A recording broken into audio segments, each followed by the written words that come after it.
Buena tarde, noche para todas las personas que nos acompañan hoy, viernes 27 de febrero de 2026. Estamos prácticamente terminando el segundo mes del año 2026, que ha pasado rapidísimo, y estamos entrando hoy en esta sala de análisis estratégico a tratar un tema importante dentro de nuestro seminario permanente de geopolítica y conflictividad. Y es buscar que de manera de taller hagamos unas preguntas, ojalá la alcancemos a contestar todas si nos ponemos disciplinados a contestar en el tiempo.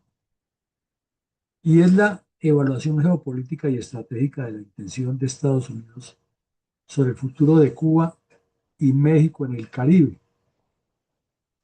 Probablemente muchas personas dirían, pero los problemas de Colombia son más urgentes. Sí, todos los problemas son muy urgentes e importantes en geopolítica. Pero es que si miramos el trasiego de cómo van las cosas de la política exterior de Estados Unidos, gane quien gane las próximas elecciones, no va a haber un lecho de rosas para la relación con Estados Unidos. Así el ganador sea alguien de la oposición, porque está demostrado ya hasta la saciedad que conducta, la conducción de las relaciones exteriores de parte del señor Trump se fundamenta es en un estilo de negociación impositivo. Se hace lo que dice Estados Unidos y no hay forma de entrar en disquisiciones ni mucho menos en conflictividades porque se complican más las cosas.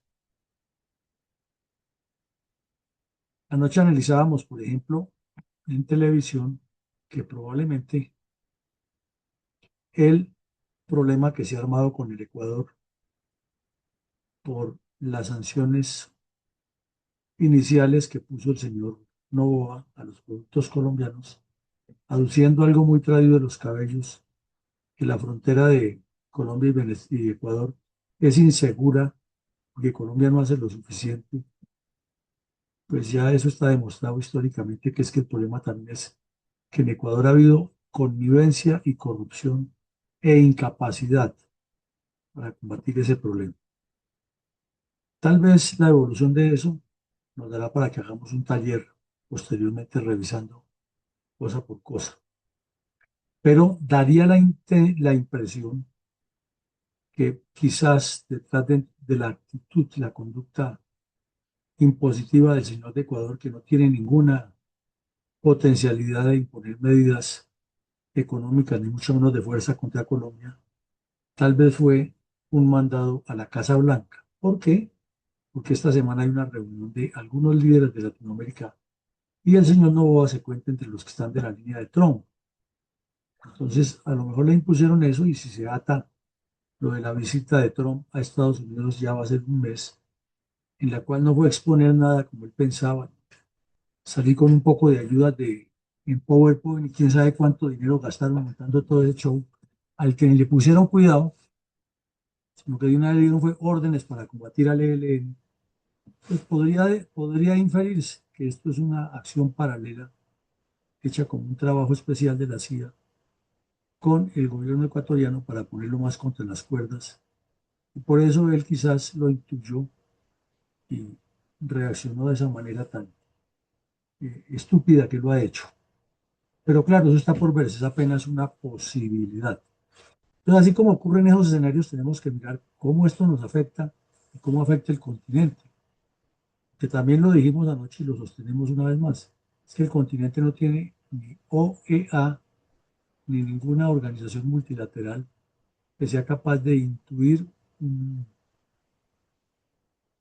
desarrollo prospectivo ni una conducción colectiva de los intereses del continente.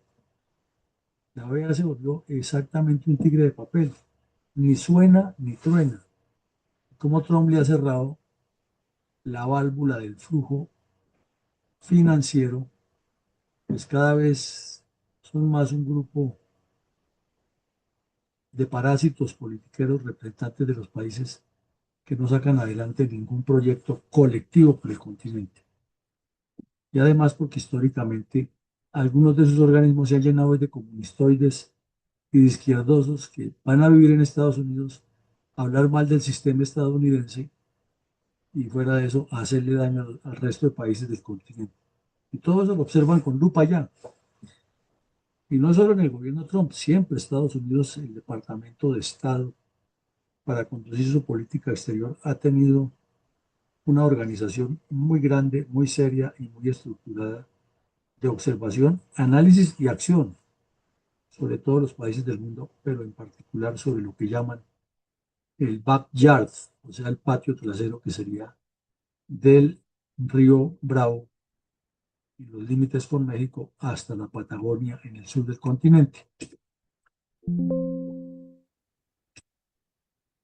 Miremos un poquitico de geografía y geoestrategia para entender qué es la isla de Cuba y cuál es la importancia geoestratégica de esta isla y por qué hemos dicho en varios eventos académicos y de medios de comunicación que a Estados Unidos, más que el combate contra el narcotráfico, que lógicamente es una argumentación y es una necesidad, le convendría, la isla es como una especie de un portaaviones gigante para defender el Caribe, el Atlántico y el hemisferio occidental por la parte oriental del hemisferio. Miremos por qué. La isla de Cuba es longitudinal, en un tramo es 90 grados sobre el plano topográfico y en el otro ya es 110 grados sobre el plano topográfico. Analicemos que tiene varias cordilleras, la de Guaniguanico al occidente, que es una prolongación de la cordillera que viene por debajo del mar desde México. La cordillera o las montañas de Escambray, que son muy conocidas en las canciones revolucionarias y donde idealizan al Che Guevara, que hubo guerrillas en esta pequeña zona. ¿Cómo sería de malo el ejército cubano que no era capaz de combatir eso? La famosa Sierra Maestra, que tampoco es que sea una cosa del otro mundo, estamos seguros que a un ejército como el colombiano no le hacen eso en este pedacito, pero aquí se lo hicieron. Eso sí, con una gran ventana abierta al mar. Y la Sierra Cristal, que inclusive es más grande que la Sierra Maestra. Pero no se entiende es cómo los guerrilleros logran fortalecerse en esta sierra, avanzar hacia el occidente por la cordillera semimontañosa, llegar a Escambray, luego ir hasta La Habana y tomarse el poder. Pero en la historia es lo que hay. Entonces veamos que la geografía cubana es muy diferente a la colombiana y que no es del otro mundo. Entonces cuando dicen por ahí que aparecen más videos cubanos con 4 tanques que tendrán seguramente el combustible para operarlo en un movimiento y ahí se quedan sin combustible, es que se van a enfrentar a las fuerzas de Estados Unidos con un territorio tan predecible como el que está aquí y tan controlado como debe estar por satélites y por inteligencia artificial. Eso resulta francamente ridículo. Su río más importante es el río Cauto, que está al oriente del país. Nace en la Sierra de Cristal y corre paralelo hacia el mar al salir al Golfo de Guacanayabó, al sur oriente del país y al occidente de la Sierra de Cristal, noroccidente de la Sierra Maestra. Y más al sur, en la casi punta más oriental, está la famosa Bahía de Guantánamo, que como sabemos esto es parte de la guerra cubano-española y la liberación de Puerto Rico, que eran las últimas posesiones que tenía España en América insular, es decir, en las Antillas mayores. Y cuando hubo la guerra de Cuba en 1898, Estados Unidos apoyó a los rebeldes y derrotaron a Cuba, a la península, sí, a la península ibérica, a España. Salieron los españoles de aquí y al final, en parte de toda esa negociación, quedó instalada una base militar aquí de Estados Unidos en Guantánamo. Es una base supremamente estratégica porque está apuntando más hacia Suramérica y Centroamérica y Europa que hacia el propio Estados Unidos. Fue un negocio bien hecho. Entonces uno se preguntaría, bueno, y si esa base ha existido ahí, ¿cómo Estados Unidos permitió que desde la Sierra Maestra los guerrilleros se abastecieran y avanzaran en el combate hasta tomarse el poder en el año 59? Esa es una de las dudas que siempre hay en la historia: ¿qué tanto participó Estados Unidos? De buena fe, seguramente, apoyando esos grupos, porque si Estados Unidos tiene el control del mar, ¿cómo hacían para entrar las armas a la Sierra Maestra? Pues posibilidades hay muchas, ¿no? Que vinieran por estos callos de aquí, o que venían de México, aquí al occidente, a Escambray, y luego las llevaban vía terrestre. Eso es otra posibilidad. Pero siempre hay esa duda: ¿nos está Guantánamo aquí? ¿Cómo los guerrilleros se armaron aquí y fue donde Fidel Castro se hizo más famoso? ¿Y por qué Estados Unidos permitió que se cayera el régimen de Batista, que era pro-yanqui?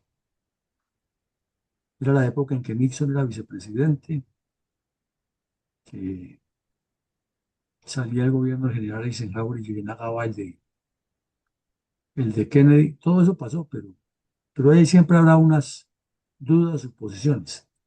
Ahora, ¿qué más le miramos? Aquí hay un punto muy importante, de un valor estratégico, que es un estrecho que se llama el Paso de los Vientos, que es la separación entre Cuba y Haití. Y al occidente está este estrecho de Yucatán, que une el Cabo de San Antonio en Cuba con el Cabo de Catoche en Yucatán, México. Y ahí hay una distancia de 220 kilómetros aproximadamente lineales.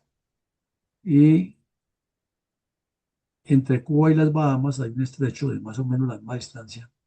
Y entre Cuba y el Cayo West, Key West, que los cubanos lo llaman es que Cayo Hueso, desde Cuba allá hay una distancia de 90 millas. Entonces tiene una posición geoestratégica valiosísima. Es prácticamente la isla más grande de las Antillas Mayores. Tiene sierras y terrenos, como lo vemos aquí, eh, ondulados, que le permiten nacer ríos e irrigar las zonas y no mantenerlas secas. Es una zona caribeña, llueve muchísimo por ser Caribe tropical, y eso hace que haya mucha vegetación verde en toda la isla. Una infinidad de islas y de cayos. Esta semana todos supimos que se presentó un problema, que por una isla de estas se intentaron ingresar unos cubanos de los que viven en el exilio, probablemente hacer alguna operación militar especial, y fueron asesinados por la Guardia Cubana, cuatro de ellos, y dos capturados, y ya Estados Unidos tuvo que enviar una nota diplomática porque son todos ciudadanos estadounidenses, esos sí familiares de cubanos, pero ciudadanos estadounidenses.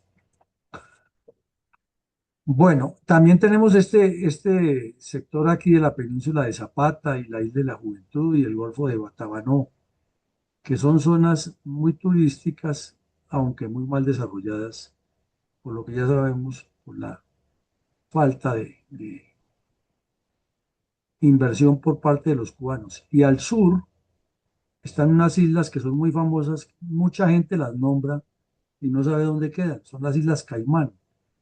Esas islas son de la corona británica, del Reino Unido. Son un paraíso fiscal en el cual mm, personas de muchas partes del mundo y empresas lavan dinero. Y también los delincuentes, claro. Pero es muy común que personas que no les gusta pagar los impuestos, que son casi todos los dirigentes políticos de todos nuestros países latinoamericanos y del mundo, utilizan este tipo de podredumbre como la que hay en Suiza, como la que hay en Liechtenstein, en Mónaco, con sus famosas reservas bancarias, y se vuelven es unos paraísos fiscales donde se blanquea el dinero de las FARC, del ELN, de Al Qaeda, de ISIS. Cuanto bandido hay en el mundo y tiene alto dinero, lo blanquean todo este tipo de organizaciones.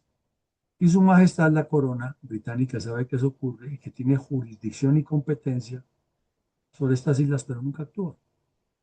¿Por qué? Por algo será. Llama la atención también es cómo estas islas han convivido tan cerca de Cuba y hasta el momento no se tiene una información clara de que hayan venido los cubanos a meterse aquí, ni tampoco que el Reino Unido haya tenido presencia con inteligencia. Pero es que tan cerca como esas islas están en otro estrecho, está Jamaica, que es prácticamente una colonia británica. Entonces son muchas cosas para analizar y entender. Al noroccidente de Cuba queda el Golfo de México, que todos sabemos que viene desde una concavidad en el centro de México y se extiende hacia el oriente y forma una especie de C que luego es prolongada hacia el mar por la península de la Florida. Y el señor Trump dice que no se llama Golfo de México, sino Golfo de América, y así lo hizo cambiar en todos los textos de estudio de los niños y los jóvenes en Estados Unidos. Y por todo el estrecho de la Florida cruza el trópico de Cáncer. Recordemos que el planeta tiene dos trópicos, el de Cáncer y el de Capricornio, y la línea ecuatorial, y así la dividen los geógrafos y los estudiosos. Entonces ya tenemos una idea general de la geografía y la geoestrategia de Cuba y vamos entendiendo el valor que tiene eso y qué hay detrás de todo esto. Algo interesante es, recordemos, la famosa invasión fallida a Bahía Cochinos en la administración Kennedy, años 60, en la época de los años 60, y que allí intentó Estados Unidos promover con unos disidentes cubanos que estaban en contra de la narcodictadura de Fidel Castro que desembarcaran en Bahía Cochinos e iniciaran el avance hacia La Habana y sacaran del gobierno a este delincuente. Pero fue un fiasco total y estos sujetos pensaron que era entrando a un sitio donde los iban a recibir con flores y pólvora y los recibieron fue con pólvora pero de la otra. Y entonces ya no quisieron combatir y se entregaron todos y se perdió un gran esfuerzo que había financiado la CIA y lo había preparado aquí al occidente en la República de Guatemala. Pero asimismo hay que resaltar que como desde Guatemala se apoyó a esta gente, no es ningún secreto que desde México los comunistas también apoyaron mucho tiempo a Fidel Castro por el occidente y eso fue lo que le facilitó llegar más rápido a la capital. Bueno, hechas esas aclaraciones, diremos que tiene Cuba 15 provincias, muy conocidas todas, de alguna manera las hemos oído nombrar. Una de las más conocidas es Pinar del Río, que es la más occidental y es la que tiene aquí la punta del Cabo de San Antonio, que es el punto más cercano con México. La otra, Artemisa, no tan nombrada, pero luego sigue la provincia de La Habana, por todo el planeta conocida. Luego está la de Mayabeque, no tan conocida, pero viene otra que es muy conocida por la música y porque allí nace un grupo que se hizo muy famoso, que es Matanzas, la Matancera. Y hay dos provincias también muy conocidas, una Cienfuegos en nombre de uno de los terroristas cubanos que combatió contra el régimen de Batista y la otra Villa Clara, donde idolatran y ponen a Che Guevara como la salvación, como la encarnación de San Francisco de Asís. La otra es Espíritu Santo, no tan conocida. Esta siguiente sí es muy conocida. Ciego de Ávila, que es una población muy agrícola y muy nombrada en los cultivos y la producción de azúcar. Otra también muy conocida por esas mismas características es Camagüey, también la voy a nombrar uno mucho. Está la de Granma, que es así, es el nombre del barco por donde entró la revolución desde México y siguieron hasta Santiago de Cuba y a la cordillera, a la famosa Sierra Maestra y Sierra del Cristal. Y está toda la provincia de Guantánamo, que es muy grande, incluye casi toda la Sierra del Cristal y parte de la Sierra Maestra, pero tiene un pedacito donde está la base naval que ya sabemos que está. Y la provincia de Holguín, no es tan conocida, pero tiene también una de las ciudades más grandes de Cuba. Y la otra es Las Tunas, 15 provincias, incluida también esta insular, que es la Bahía de la Juventud. Entonces ya tenemos otra idea de cómo está distribuida la administración de esta isla, con unas provincias pequeñas todas y muy relacionadas con su riqueza interna. Por la mecánica de la conducción comunista, fue imposible que aprovecharan semejante tesoro que tienen al lado y lado. Un país que tiene desde cualquier punto el derecho a las 200 millas, a menos que se encuentre con otros por delante, pues ya se aplican las normas internacionales, pero digamos que hay zonas donde Cuba tiene las 200 millas para moverse y explotar un mar con una riqueza incalculable, que es el mar interior del Caribe. Un país que debería tener, aprovechando todo este litoral, las mejores infraestructuras para el turismo. Pero el comunismo es así. La visión de los comunistas es estrecha y sin embargo, como desde aquí y en todos estos sitios han entrenado terroristas para enviarlos a todas partes del mundo, entonces es más importante entrenar terroristas y hablar basura de las bondades del comunismo que y dedicarse a explotar la riqueza que tienen en su propia nariz con toda esta potencialidad que vemos de callos, de islas, de sitios turísticos, posibilidades agrícolas, de llenar esto de carreteras, porque son carreteras muy cortas y que si se hacen tipo autopista, se convierten hasta en un atractivo mejor que la Florida para vivir allá personas con recursos de muchas partes del mundo. Pero para ellos es mejor el comunismo y la opresión. Ahora miremos los hechos reales de lo que ha venido ocurriendo en la última, hablemos en Trump 2.0, porque hubo un Trump 1.0 que les apretó un poco las tuercas, pero al final, como cambiaron de gobierno y llegó el señor Biden y hasta el final de su gobierno le pegó una puñalada a Colombia y a otros países de Latinoamérica y al propio Estados Unidos, quitándole el rótulo de terrorista a la isla a sabienda del señor Biden, que sí son terroristas. Entonces, esa politiquería, pensando que con eso lo iban a elegir los demócratas, pues se terminó de tirar o elegir a la señora Kamala Harris. Y la señora tampoco tuvo el carácter de decir que eso no era conveniente, sino que se dedicó fue a resaltar a Joe y Joe, así como que hay uno en Colombia que dice que Uribe es el mejor presidente del mundo, allá también estaba la señora Kamala Harris diciendo que Biden era el mejor presidente del mundo y de la historia. Entonces vamos a los hechos reales de la época Trump 2.0. Número uno, la captura de Maduro. Sobran explicaciones, pero es un hecho real que pesa sobre lo que pueda pasar en Cuba, que al fin y al cabo es lo que estamos analizando, ¿no? Después de ver toda esta composición geográfica y estratégica. Dos, bloqueo progresivo al petróleo. Todos hemos visto en las noticias y hemos escuchado las informaciones relativas a que Estados Unidos ha incautado casi una decena de petroleros de distintas partes del mundo,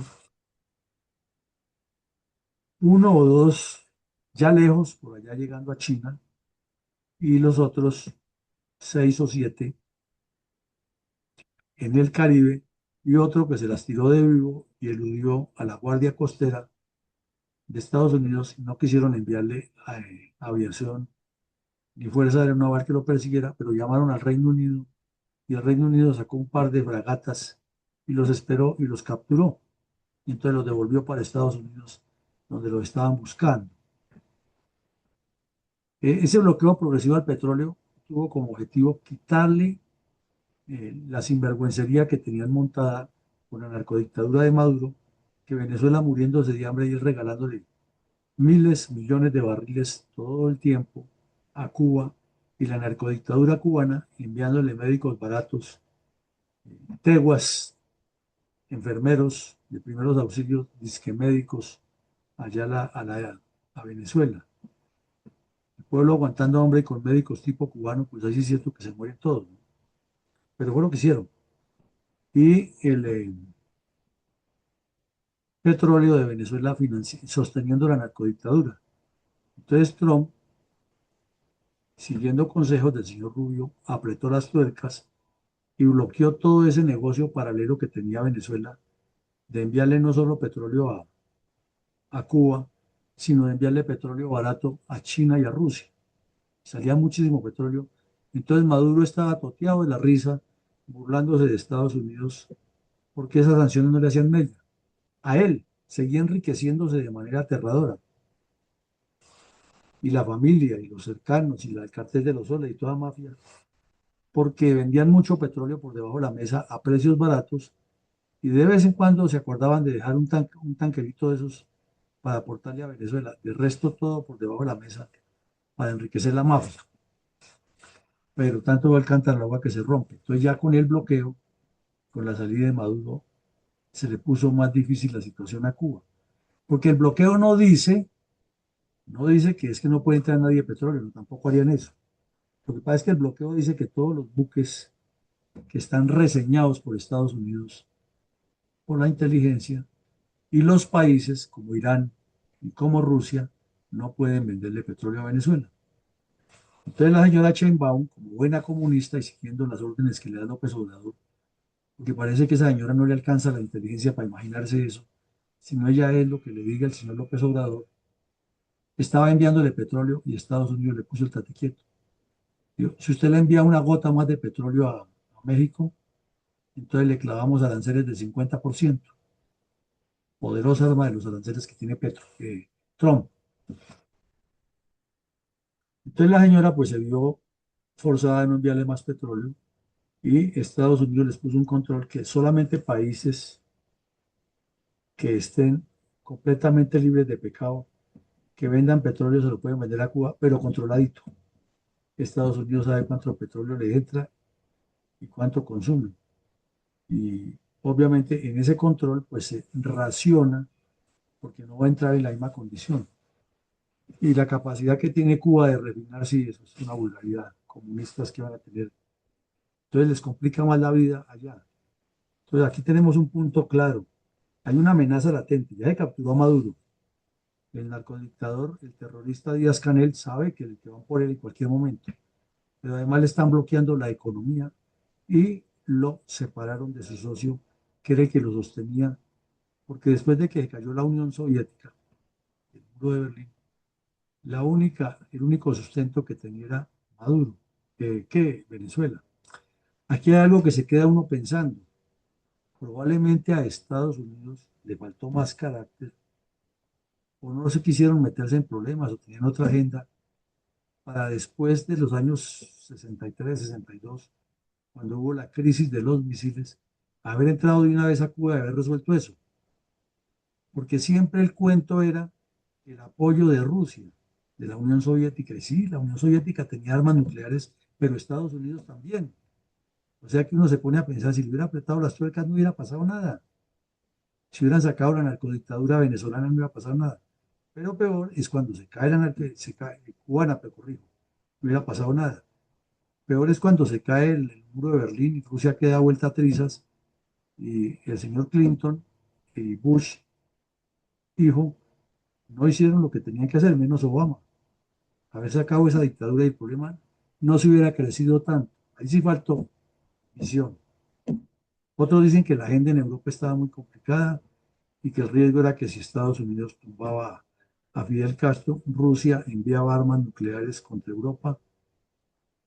Eso es cierto, pero es que eso es como cuando alguien amenaza a otro que lo voy a matar, y es que el otro no tiene armas también y manos para defenderse. Entonces, si se le hubiera ocurrido la locura a los rusos de atacar a Europa con armas nucleares, pues también le hubieran contestado con las que tenían allá Estados Unidos en Europa y las que tenía aquí desde América. O sea que sí, claro, hubiera habido una guerra terrible, pero ¿estarían los rusos dispuestos realmente a llegar a esa locura? Nos parece que sucedió algo parecido a lo que ocurre ahora, que ya no sabemos cuál es la real capacidad de Rusia y le siguen teniendo miedo. En el terreno no ha sido capaz de cruzar el Donbass, y esto lo repito a la saciedad cada vez que intervengo en diferentes escenarios, porque es que es la realidad. 4 años se cumplieron anteayer, atacando a Ucrania, un país más pequeño y en una franja no tan grande, y no han podido cruzar. Y tienen amenazada a Europa y al resto del mundo, y Trump se reúne con Putin, dice que hablar de igual a igual. ¿Habrá igualdad? Entonces ahí sube la duda. ¿Por qué no se actuó directamente contra Cuba?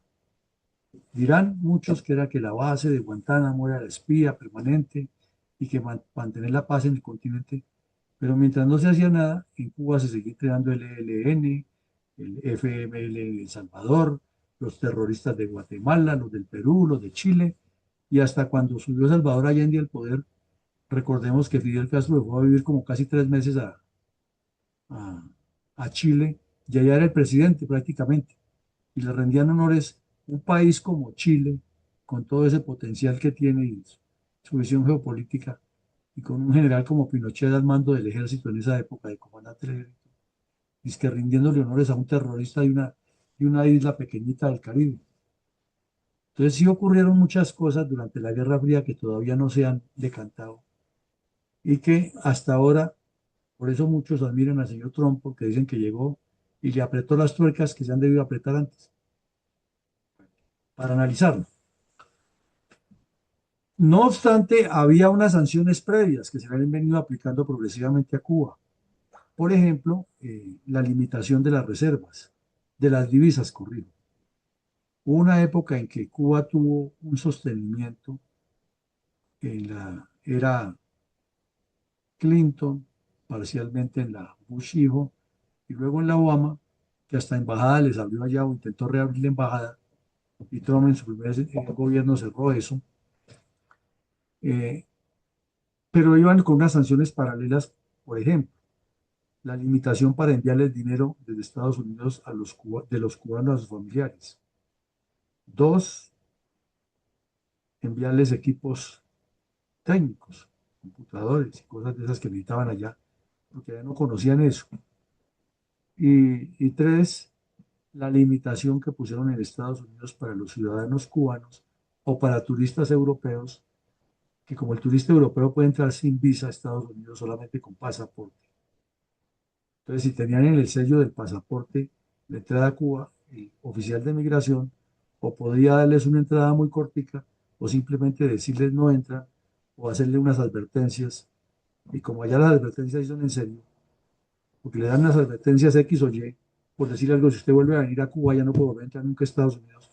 Y ahí queda en el computador, entonces cuando la persona lo pasa, a que el oficial de inmigración se lo revise y lee en el código de barra, le aparece todo y las alertas aparecen con flash y con colores, entonces el oficial de migración se centra en las alertas, no se pone a leer todo el contenido de la página. Entonces así es de facilito que hay un montón de sanciones previas que venían funcionando y ahora en la era Trump 2 se están apretando más. Quiere decir que lo están asfixiando al régimen narcocubano. Ya lo dijimos, las presiones a México. Históricamente México ha sido el único aliado fuerte que ha tenido Cuba y que Estados Unidos, entre otras cosas, toleró esa ambigüedad estratégica en su vecindario, porque como México es el país aliado, el intercambio comercial grande, no es de ahora que existen maquilas, inclusive en las guerras mundiales ha habido soldados mexicanos que han ido, en la guerra del Vietnam también, mexicanos que se nacionalizaron, son muy buenos combatientes, entre otras cosas, son buenos militares los mexicanos. Entonces, ha habido cierta tolerancia con México, pero llegó el señor Trump y dijo, se acabó, y llegó Ernesto y acabó con esto. Entonces le puso por ahora un coto a todo lo que venía sucediendo y aumentó lo que ya se estaba apretando. Aquí volvemos al punto que mencionábamos en el capítulo anterior, que es la real incapacidad que tienen Rusia o China de enfrentarse a Estados Unidos con la gran ventaja geoestratégica que tiene Estados Unidos de controlar los dos mares. Entonces ellos pueden decir que apoyan y hablar barbacha y que Rusia no abandona, como le dijeron a Venezuela.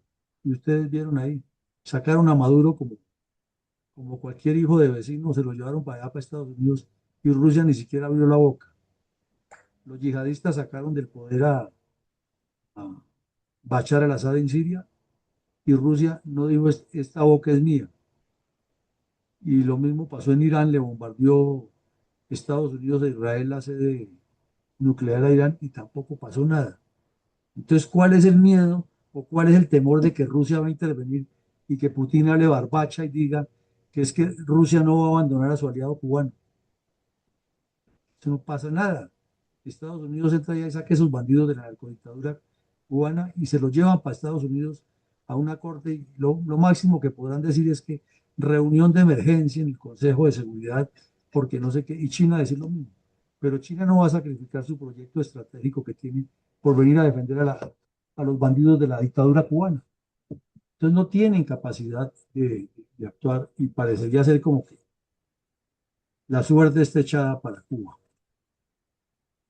Eh, Trump quiere, y lo estamos diciendo ahora, es instalar una base mejor, porque parece que el territorio es mucho más estratégico y más con mejores condiciones que la isla de Puerto Rico, para controlar desde ahí y apoyar a Europa Occidental, controlar todo el Océano Atlántico, inclusive lo que se llama el Mar de los Sargazos entre África y Sudamérica, tener el control directo sobre Sudamérica y el Caribe y garantizar que esta zona del mundo les queda segura para poder controlar lo que llaman el Pacífico Oriental.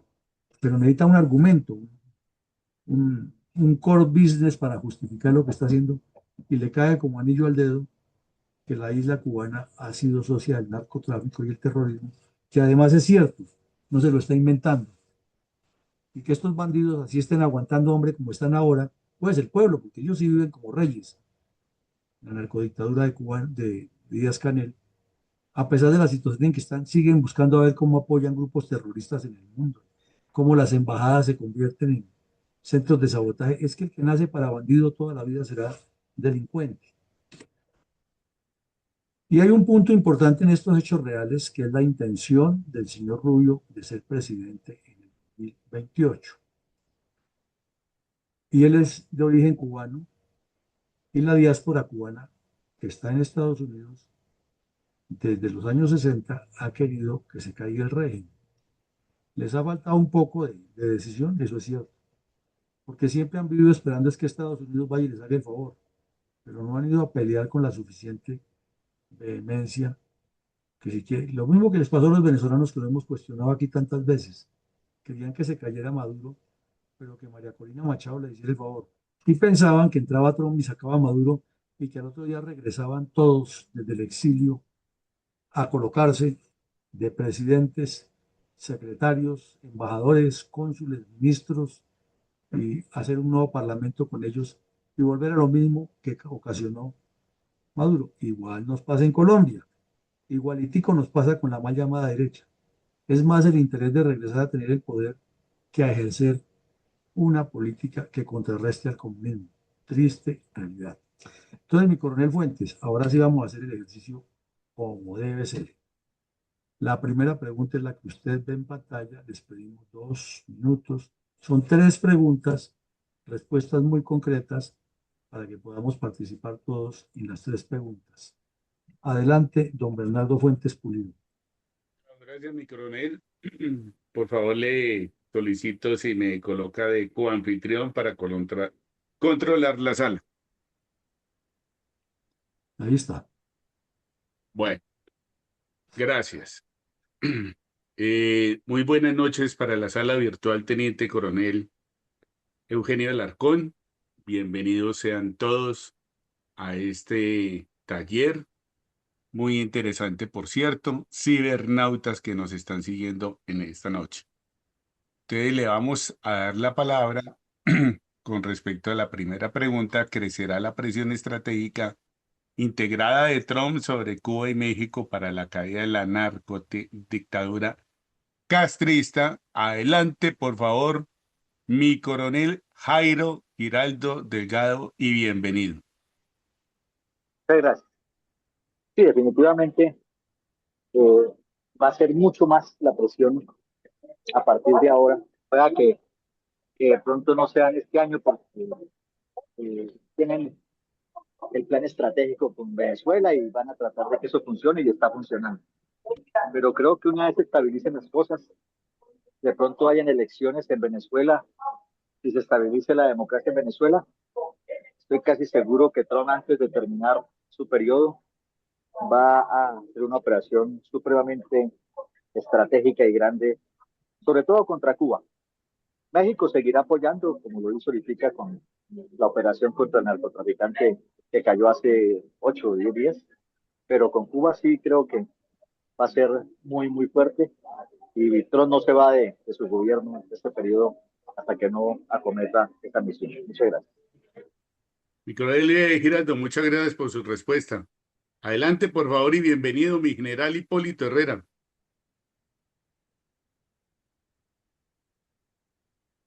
Muchas gracias, señor Coronel Fuentes. Buenas noches para todos, para mi coronel Villamarín. Y en este caso en particular, consideraría que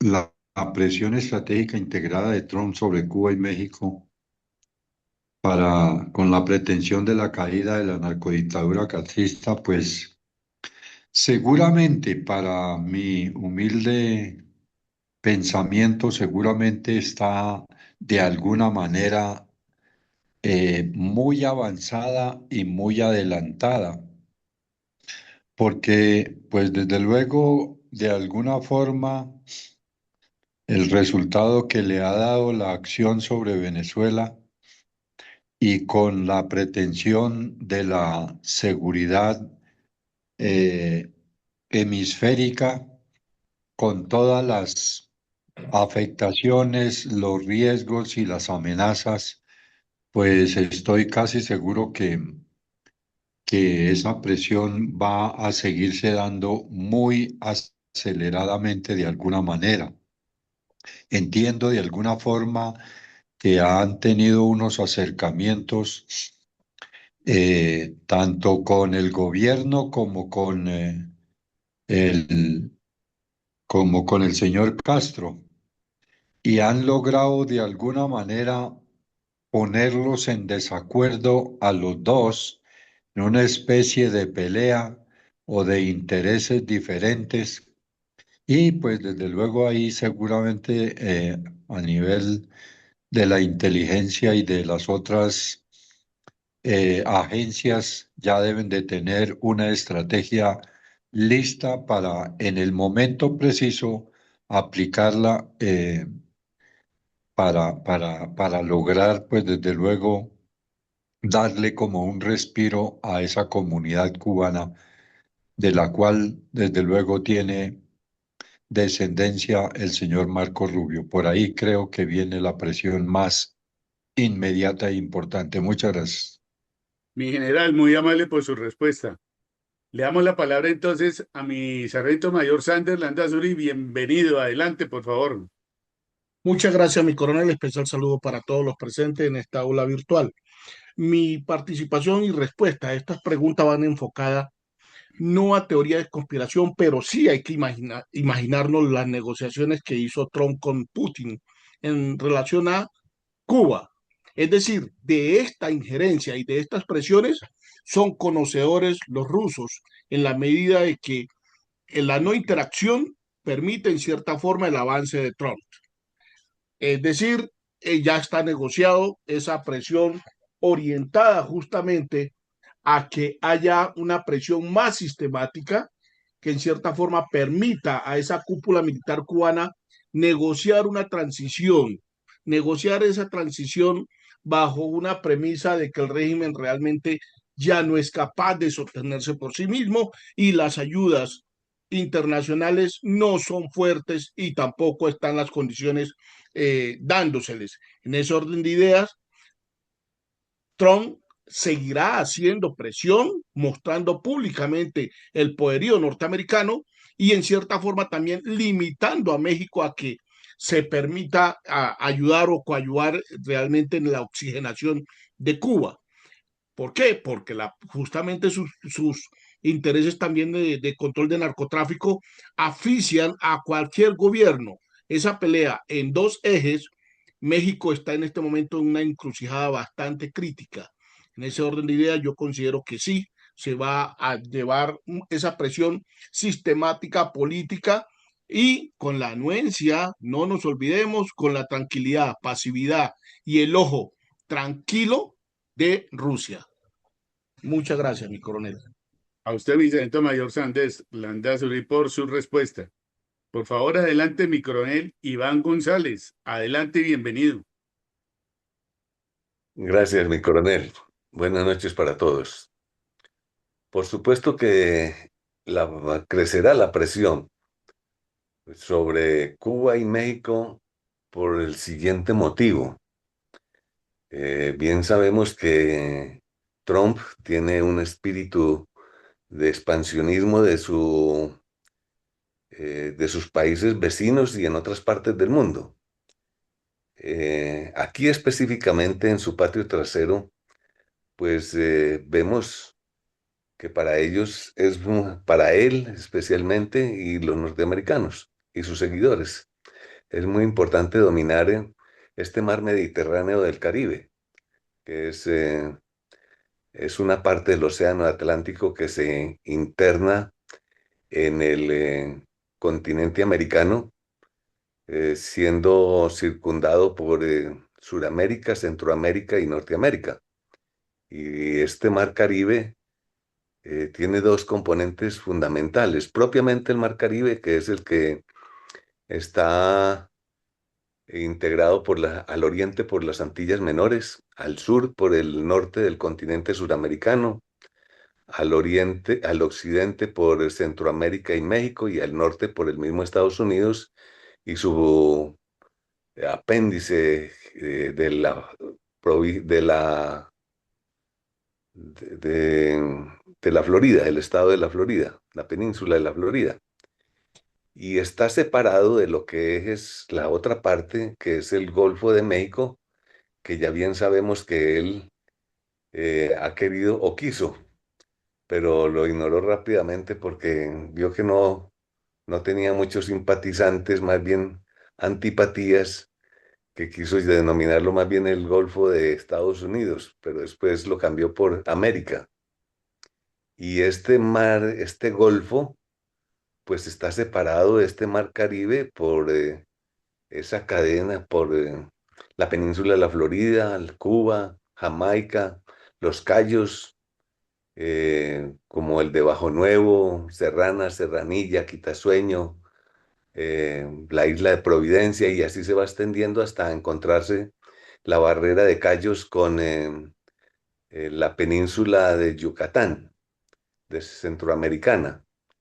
Entonces, este mar todavía mucho más interior es de suma importancia, tanto el mar Caribe como este Golfo de México o de América para los Estados Unidos y el área de influencia. Entonces, por esa razón, es de mucha importancia. Venezuela por la riqueza petrolera, la defensa de la democracia y el narcótico y la protección de los narcóticos. Después sigue Colombia por el mismo motivo de los narcóticos, el interés que ya ha demostrado por Panamá, por su canal interoceánico, y, y el otro y el Golfo de México por la riqueza petrolera que hay en ese Golfo. Que comparten entre los dos, México y los Estados Unidos. Entonces, por todos esos motivos, tiene que seguir esa presión sobre Cuba y México para dominar y controlar este mar, que bien lo advirtió el almirante Mahan en el siglo XIX, era de fundamental interés norteamericano. Muchas gracias, mi coronel. Mi coronel González, muchas gracias por su respuesta. Tenemos un invitado A35 de Ricardo. Bienvenido y adelante, por favor. A35 de Ricardo. Bueno, debe estar a la escucha y cerramos esta primera pregunta con la ingeniera Rosalía Medina. Por favor, adelante, ingeniera. Bienvenida. Muchas gracias. Sinceramente, pienso yo que el hecho de el montón de años que lleva ese problemita de Cuba y la gran incapacidad demostrada por casi todos los organismos internacionales que podrían en alguna forma influir para que se resuelva el problema de la ciudadanía cubana, o de las personas que viven allá, que en este momento no tengo ni, ya he perdido el número de los que realmente viven allá. Todas esas dificultades que tienen la ONU, la OEA, todos los organismos internacionales que podrían intervenir, no se ve. 60 años o algo más lleva ese problema. El de Ucrania se está volviendo demasiado largo para la terrible agresión que tienen y que hacen los organismos internacionales. Entonces, el señor Trump se podrá inventar todos los modos de presión, como el absurdo de la tal guerra arancelaria. Y sin embargo, eso va a continuar ahí, quién sabe, por séculos seculorum. Yo no creo que haya ninguna presión suficiente como para que se resuelva ya lo que evidentemente está tan mal desde hace tanto tiempo. Muchísimas gracias. Bueno, ingeniera Rosalía, muchas gracias. En lo personal, sí, va a crecer la presión estratégica. Listo. Segunda pregunta, por favor, mi coronel. ¿Cuál será el más probable curso de acción de China y Rusia en caso de acción definitiva de la Casa Blanca contra la narcodictadura cubana? Adelante, por favor, ingeniera Rosalía. Pues tanto China como Rusia están como en plan de observación a ver qué es lo que más les conviene. China ha adquirido un gran poder económico, pero continúa con su sistema comunista, porque no le dicen comunista, pero es comunista. Igual Rusia. Aparentemente tienen algún nivel de poder económico y sin embargo con esta guerra que han planteado contra Ucrania y quién sabe hasta dónde más pretenden, pues es muy probable que estén también como a la espera de ver qué es lo que más les conviene. Así es de que ambos, China y Rusia, están observando a ver qué es lo que hace Estados Unidos y seguramente cuando vayan a hacer algo verdaderamente definitivo sobre Cuba, inmediatamente saltan a utilizar todo lo que utilizan de la democracia, que los derechos humanos, que esto y lo demás allá, para evitar que se hagan las cosas como se deben hacer, definitivamente y rápidamente. Muchas gracias. Bueno, ingeniera Rosalía, muchas gracias. Adelante, mi coronel Iván González, por favor. Gracias, mi coronel. ¿Cuál será el más probable curso de acción de China y Rusia en caso de que la Casa Blanca pues se imponga sobre la narcodictadura cubana para dominarla y controlarla? Pues en mi opinión es algo similar a lo dicho anteriormente en otra ocasión. Eh, la China está relativamente lejana. Cuba no está dentro de sus intereses económicos, políticos, diplomáticos, ni de motivo de influencia, pero indirectamente para China es muy importante que Estados Unidos se lance a la conquista y al dominio y control total de Cuba, porque eso le da, en cierta forma, derecho moral o diplomático o, por ecuanimidad por sensatez y equilibrio geopolítico, para entonces ella apoderarse de Taiwán. Y lógicamente, pues eso es de mucha importancia para los chinos.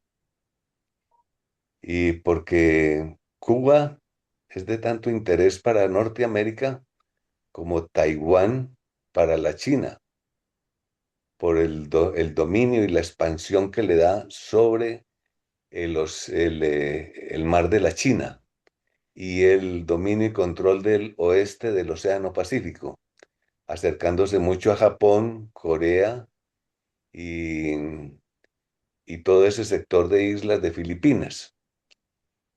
Muy bien, pero Rusia, entonces, para Rusia el interés fundamental es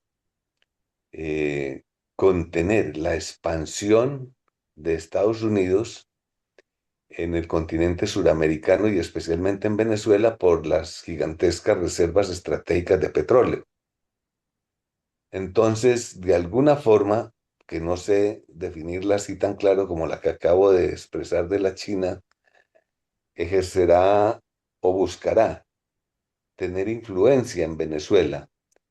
Y creo, me supongo, pero algo hipotético, bastante hipotético, es que seguirá la teoría de, si no estoy, me falla la memoria, el señor Alfredo Martens, que explicó muy bien por qué para Venezuela era muy importante no perder el territorio del Esequibo, también debido al petróleo. Entonces, si Estados Unidos se interesa en el petróleo del Bajo Orinoco, del delta del Orinoco, inmediatamente estoy casi seguro de que Rusia se interesará mucho en las reservas petroleras del Esequibo y las Guayanas, tanto francesa, británica y la tercera, que no lo recuerdo cómo se llama, la de Georgetown. Entonces,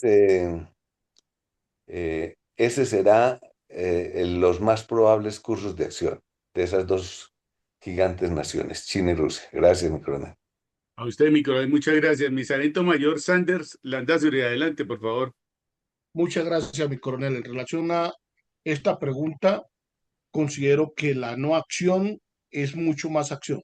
Y realmente China y Rusia en el plano físico de guerra, como queremos de pronto algunos ver los toros desde la barrera enfrentados, no van a hacer nada, pero sí van a efectuar movidas económicas.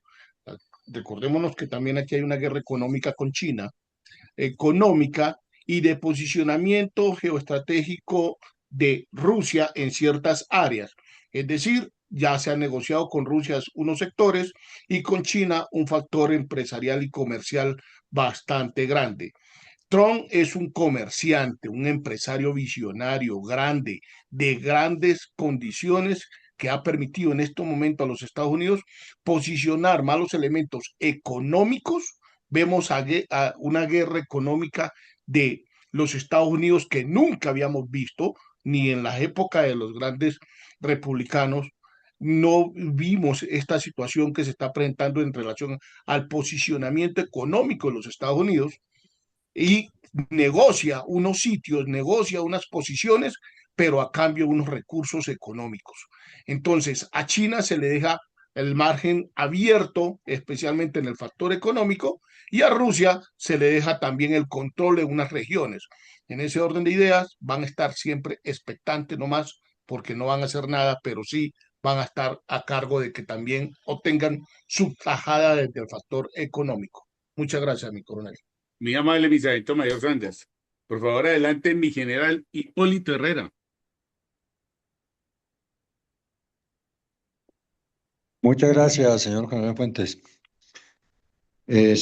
Aparte considero que las grandes problemáticas que tienen tanto China como Rusia, especialmente Rusia, y en la situación que se encuentra frente a la guerra de Ucrania, y por la distancia y de alguna forma los relativos pocos intereses que tengan en este momento especialmente China en Cuba, diferente a lo que relaciona con Venezuela por el petróleo y por la deuda tan grande que tiene con China.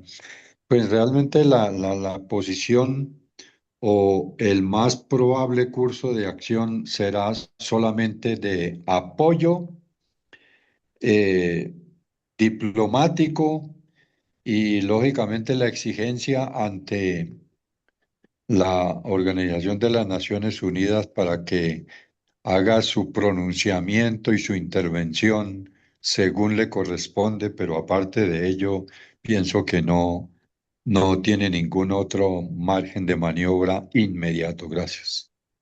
Muy amable, mi general. Adelante, por favor, mi coronel Jairo Giraldo. Muchas gracias. Comparto al 100% lo dicho por mi coronel Iván González y por mi general Hipólito Herrera. Creo que el único curso de acción de China y de Rusia en caso de una acción en Cuba por parte del gobierno americano va a ser solo de micrófono, de pronto algún comunicado, alguna cosa, pero nada más.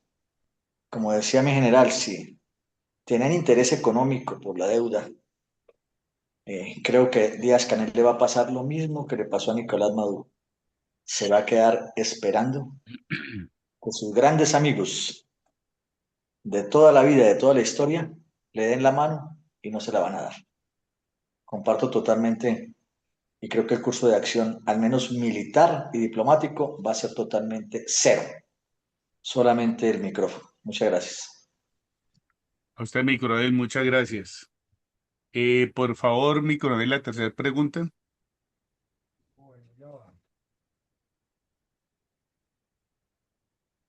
¿Cómo visualiza la evolución interna de Cuba en el presumible caso que caiga el narcorrégimen castrista por presión de Estados Unidos? Le damos la palabra a mi coronel Jairo Giraldo Delgado. Adelante, por favor. Bueno, aquí lo que ocurre con Cuba es que la población joven, menor, adolescente, que estaba en el momento de la revolución, ya hoy en día están llegando a la tercera edad y otros, lógicamente, hay una longevidad muy grande, es decir, que han estado totalmente acostumbrados. Esa ha sido la vida que les ha tocado y simplemente esta costumbre difícilmente cambia.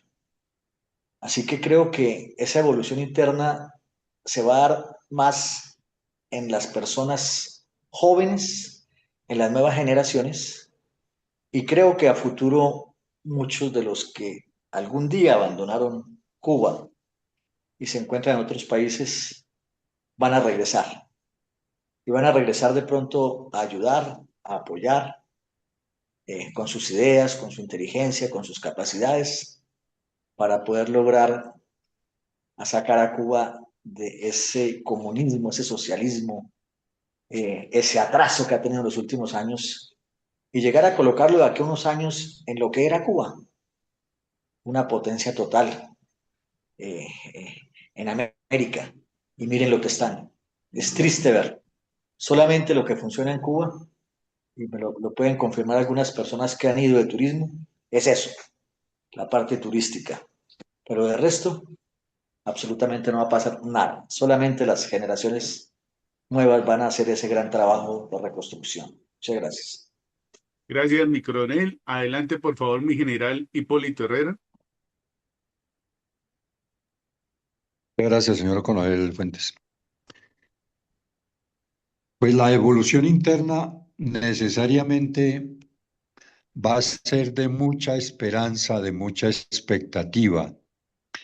Pienso que igualmente, como se ha opinado, hay muchos ciudadanos cubanos que están especialmente en Norteamérica y bueno, en algunos muchos otros países que se han dedicado a orientar su capacidad en temas de estudio, de profesionalización y lógicamente a acumular recursos económicos para un día, tarde que temprano, regresar a su tierra natal y desde luego buscar una expectativa de vida mejor para toda esa comunidad que mira expectante cuándo puede ser ese retorno a la libertad y retorno a tener una mejor calidad de vida y un mejor bienestar. Muchas gracias. Mi general, muchas gracias. Adelante, por favor, ingeniera Rosalía. Probablemente, si se da el caso de que caiga el narcorrégimen castrista, y ojalá que así sea, esa población que está en condiciones tan mínimas en todo sentido, en tecnología, en estudio, mejor dicho, prácticamente sobreviven, van a querer esa ayuda y ayuda y ayuda de los países desarrollados. Y si se da, ojalá que se diera, maravilloso, pero lo más probable es que no va a haber realmente caída de ese régimen castrista que ya lleva 60 y tantos años y así va a continuar, quién sabe hasta cuándo. Entonces, muy difícil la situación de estas personas. Muchas gracias. Gracias, ingeniera Rosalía. Por favor, adelante. Mi sargento mayor Sanders Landazuri. Bueno, aquí hay un elemento sociológico de profundizamiento, para profundizar. Allá sí, en el momento que se dé esa evolución interna, llámese por la acción externa de los Estados Unidos, pues allá hay una población ideologizada. Allá todavía hay una población ideologizada. Allá no es que miremos a esa población como pobrecitos, están llevados del berraco, están ahogados, están... No, no, no, no, no. Allá hay una población netamente también ideologizada que han transmitido a través de la historia ciertas condiciones psicosociales en sus descendencias. Entonces, allá se va a presentar unos choques internos, así sea momentáneo, pero no se va a presentar lo que se presentó en Venezuela. Allá va a haber una resistencia, allá va a haber una resistencia interna. Ustedes dirán, ¿y qué van a comer? ¿De qué van a subsistir? Allá hay una resistencia interna. No es Haití, no es República Dominicana. Son condiciones muy diferentes, son tipos que están estructurados ideológicamente y han impartido ideología a otros contextos.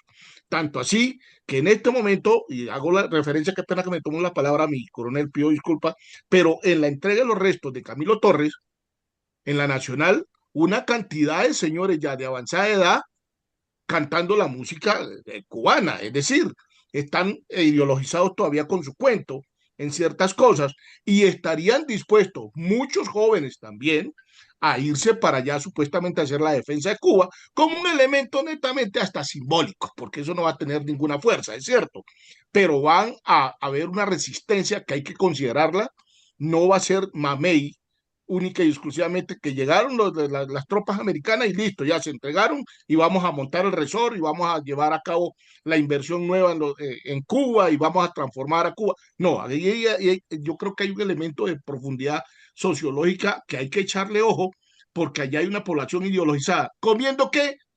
¿Subsistiendo de qué? Pero están justamente en uno de los elementos mucho más delicados que es la mente del ser humano. Eso hay que preverlo y hay que tener en cuenta que no es únicamente la caída del régimen como tal, sino el sostenimiento y el cambio de nuevo pensamiento, los elementos socioculturales que van a comenzar o que toca impregnar o mandar o insertar en esa nueva población que se requiere para que haya realmente desarrollo y progreso en esa isla. Es mi palabra, gracias, mi coronel. Bueno, mi sargento mayor, muy amable. Y cerramos con la intervención de mi coronel Iván González. Adelante, mi coronel. Gracias, mi coronel. Pues yo estoy totalmente de acuerdo con la idea de mi general Hipólito, sin ignorar la realidad y el factor que nos evidencia mi sargento Sanders. Es verdad, las dos cosas están dadas, pero creo que eh, hay una necesidad insatisfecha de democracia, libertad, desarrollo, progreso, o sea, en los dos campos, en el campo espiritual y en el campo material. Un represamiento muy poderoso, muy fuerte, que es muy probable que explote cuando ya se les dé la oportunidad de, de ser auténticos, de ser genuinos, porque el régimen castrista pues nunca les permitió, por su apabullamiento y su esclavismo ideológico, expresarse. Pero todo lo que han aprendido a través de estos años, de ver cómo sus compatriotas que pues lograron huir a los Estados Unidos viven bueno, tienen mejores calidad de vida, y al mismo tiempo su miseria y su atraso y su subdesarrollo, de los que se quedaron o no han logrado escaparse de la isla, pues que han conocido a través del Internet, aunque ha habido restricciones de Internet, pero las cartas, las notas, los comentarios, las visitas, de ver cómo llegan los turistas a los sitios privilegiados para turistas de Cuba, mientras ellos tienen grandes necesidades y salen al aeropuerto con la esperanza de poderse conseguir algunos hasta elementos de aseo personales muy elementales, etcétera, etcétera, pues entonces puede haber una explosión muy fuerte en favor de la toma del régimen por parte de los Estados Unidos. Muchas gracias, mi coronel. Bueno, mi coronel, muchas gracias. Les agradecemos mucho la participación de la sala virtual, señor Teniente Coronel Eugenio Alarcón. Muy agradecido con todos ustedes, con los cibernautas que han estado a la escucha por la red de Facebook. Y le damos entonces la palabra a nuestro presidente, el señor Coronel Luis Alberto Villamarín Pulido, presidente de la Fundación Excelencia, Liderazgo y Transformación, para su resumen y la bendición por el día de hoy. Adelante, por favor, mi coronel. Bueno, muy bien, muchas gracias, mi coronel Fuentes. A todos también nuestro agradecimiento por la participación, la disciplina y los aportes que nos ayudan en manera conjunta a ir construyendo conceptos, ideas, versiones, visiones, narrativas sustentadas, que es lo más importante, con argumentación. El día de hoy nos habíamos propuesto hacer una evaluación geopolítica y estratégica de la intención de Estados Unidos sobre Cuba y fraccionamos la presentación o el taller en varias partes. Una, pues una descripción geopolítica y geoestratégica de Cuba para unificar criterios. Dos, retrotraer algunos conceptos básicos de geopolítica eh, real de lo que está ocurriendo allí con base en hechos. Y tres, formular tres preguntas para tratar de encontrarle algunas respuestas que nos den luces colectivas sobre lo que allí pasa. Entonces comenzamos por explicar toda la composición geográfica y geoestratégica de Cuba, las distancias que tiene, su ubicación, su valor dentro del mar interior mediterráneo llamado el Caribe, y Cuba hace parte del cierre que se le hace a ese mar Mediterráneo como Antilla Mayor o una de las Antillas Mayores. Luego vimos que tiene 15 provincias y lo desperdiciado que estaba a lo largo de la historia de ese país, semejante potencial que tienen a los 4 puntos cardinales con el mar abierto prácticamente. Y decíamos, hicimos la lista de los 7 hechos reales, son muchos más y en la medida que se profundice pues encontrarán más, pero encontramos unos hechos muy concretos sobre los cuales ha venido gravitando la política del señor Trump en su segunda versión, en su segundo periodo, su segundo mandato. Y a partir de eso hicimos la primera pregunta: si crecerá la presión estratégica integrada de Trump sobre Cuba y México para la caída del narcodictadura castrista.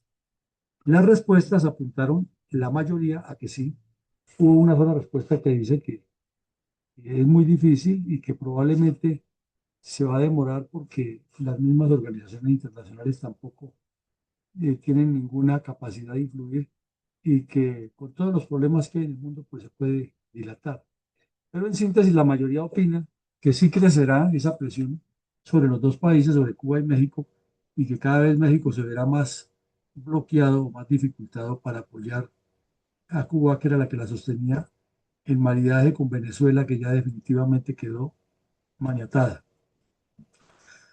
Pasamos luego a la siguiente pregunta, que cuál será el más probable curso de acción de parte de China y Rusia en caso de que la Casa Blanca actúe con contundencia en Cuba. Y al decir que actúe con contundencia no estamos diciendo que sea solamente militar, sino que pues puede, por medios económicos, diplomáticos y de presión, obligarlos a renunciar. Hay muchas opciones, incluida la militar naturalmente. Entonces, sea la forma que fuera, que la Casa Blanca tome una acción ya concreta para sacar a estos bandidos del poder. La pregunta era esa. Entonces, las respuestas casi que apuntan a una sola versión, casi que apuntan a una sola versión. Y es que no van a hacer mayor cosa, utilizarán más bien el micrófono, el escenario internacional para pedir que se respeten los derechos, que Cuba es una nación independiente, pero así como hicieron China y Rusia con Siria, con Irán, y que no actuaron, quizás tampoco aquí actúen, sino que estarán ahí observando, mirando qué ventajas sacan y en la repartija que les toca. Parecería ser esa la conducta en esto que hubo mucha más consenso. Y en la tercera pregunta, ¿cómo visualiza la evolución interna de Cuba en el presumible caso de que caiga el régimen castrista por la presión de Estados Unidos? Ya dijimos que la presión puede ser solamente militar, puede ser solamente económica, puede ser combinada, puede ser un bloqueo naval. O sea, continuar la presión como le están haciendo hasta asfixiarlos. Y finalmente, pues probablemente se caería. Entonces hubo una respuesta que dice que difícilmente va a ocurrir porque ya están acostumbrados a vivir así y que de parte de los organismos internacionales no hay acción. Otra respuesta nos dice que enfoquémonos en que está esta gente ideologizada y que no va a ceder tan fácil. No es que sea una resistencia muy grande, pero sí habrá crisis interna, porque a diferencia de Venezuela, eh, en Cuba ya hay una especie de élite que es la que se controla y tiene los beneficios del Partido Comunista. Y además, pues faltó decirlo, pero hay que tenerlo en cuenta, es que Venezuela tiene territorio continental hacia donde la gente podía salir más tranquilamente y puede salir en caso de que se compliquen las cosas. En cambio, en Cuba están rodeados de mar por los 4 puntos y dependen prácticamente de la suerte para salir hacia Estados Unidos o hacia el sur, a Jamaica, que les queda más complicado, pero no tienen la posibilidad de, por ejemplo, al oriente, porque terminarían en Haití y eso sería como salir de Guatemala, entrar a Guatepeor, ¿no? Y meterse por el occidente en el mar hasta México o hasta Centroamérica tiene muchas dificultades. Entonces la crisis tiene muchas vertientes. La otra que se dice es que la necesidad de democracia y de libertad que han padecido tanto y por el acceso que de una u otra manera han tenido con el exterior, sí los obligaría y los forzaría. Y un concepto un poco más neutro, no porque no van a hacer nada, sino que la misma evolución de los acontecimientos va a llevar a que sí, esta gente va a ir cambiando porque se tiene en cuenta que hay personas que son mayores y que toda la vida vivieron en el régimen, pero que aquí hay unos nuevos que están comenzando a ver el mundo de diferente manera. Entonces, en conclusión de todo lo que vimos, esta presión o lo que suceda en Cuba en un año, 6 meses, 2 meses, 3 meses, como lo dijo también alguien que pues, va a ocurrir, pero que no podemos decir si va a ser ya o va a ser dentro de un año, pero va a ocurrir. Es que la falta de libertad de este país, la indiferencia de Latinoamérica, la doble moral de la OEA, porque eso no lo podemos negar. La OEA ha sido cómplice y, como se dice coloquialmente en Colombia, morronga frente a Cuba. Solo una vez, que lo estudiamos muy bien en la memoria histórica, la OEA condenó a Cuba, pero de manera increíble, el país donde estaba el Che Guevara organizando el terrorismo, que era Bolivia, el gobierno de Bolivia no quiso aceptar que condenaran a Cuba. Y Argentina, que ya estaba afectada en ese tiempo por las guerrillas comunistas de los montoneros, tampoco aprobó el voto. Y si no estoy mal, Perú y República Dominicana tampoco, pero ahí sí, no recuerdo exactamente cuáles son los otros dos. Pero sí estoy seguro que Bolivia y Argentina votaron en que no se le condenara. Y el país que ha convocado la condena era Colombia, inicialmente con el señor Julio César Turbay, que era el canciller, y luego con otro canciller que no es tan conocido en la historia colombiana. Los dos en Punta del Este pidieron sucesivamente la condena y se llevó a votación, pero esos países se opusieron. A pesar de que aquí ya teníamos a los terroristas del ELN, FARC, y que ya las guerrillas de Chispas y Desquite y todos los bandidos que eran criminales de la peor laya también se les encontraban entre los morrales manuales cubanos. A que aquí en Bogotá fue encontrado un funcionario de la embajada cubana, ahí en el barrio Santa Fe, sector central de la capital, en una casa de esas grandotas con solar. Tenía una escuela de entrenamiento de terroristas de la Universidad Nacional, pero con todas esas pruebas Colombia fue allá a pedir que la condenaran y no pasó nada, nada. Entonces, esa doble moral de la OEA ha sido eterna y parece que la OEA, a pesar de que vive en Estados Unidos, se van a vivir sabroso del régimen. Muchos de los delegados ante la OEA van a criticar y a cuestionar el régimen y hacer propaganda negativa. Y eso es uno de los puntos por los cuales el señor Trump ha sido drástico con ellos y con la ONU. Por lo demás, pues es una formación que estamos adquiriendo todos permanentemente en geopolítica, que con preguntas, con respuestas y escuchando puntos de vista, nos vamos formando también nuestro propio criterio y le vamos poniendo un sello personal y colectivo a este tema para entender más que lo que pasa por allá, pasa por aquí o cómo incide por aquí. Regresaremos el lunes con nueva actividad académica. El lunes tendremos aquí a un señor oficial del Ejército Nacional que hizo unos estudios en estrategia y escribe de vez en cuando por ahí unos documentos. Nos va a venir a hablar algo sobre estrategia y pues estaremos atentos a escucharlo y a tratar de captarle lo mayor posible de sus enseñanzas. Y el resto de la semana pues tendremos más talleres, más análisis sobre temas fundamentales. En este momento hay una duda si Estados Unidos va a atacar o no va a atacar en Irán, porque ha habido unos movimientos de militares muy grandes en la zona. Se reunieron 3 veces en los últimos 15 días, no llegaron a ningún acuerdo todavía para el desarme nuclear de Irán. Y hoy hubo unos movimientos de personal diplomático tanto de Estados Unidos como en Israel. Entonces se presumiría que se están quitando las personas de ahí. Podría haber una acción militar, pero pues es una suposición. Entonces depende de lo que evolucione, pues también estaremos aquí analizando eso. A todos mis gracias, una feliz noche y que Dios nos bendiga y que tengan un feliz y bendecido fin de semana.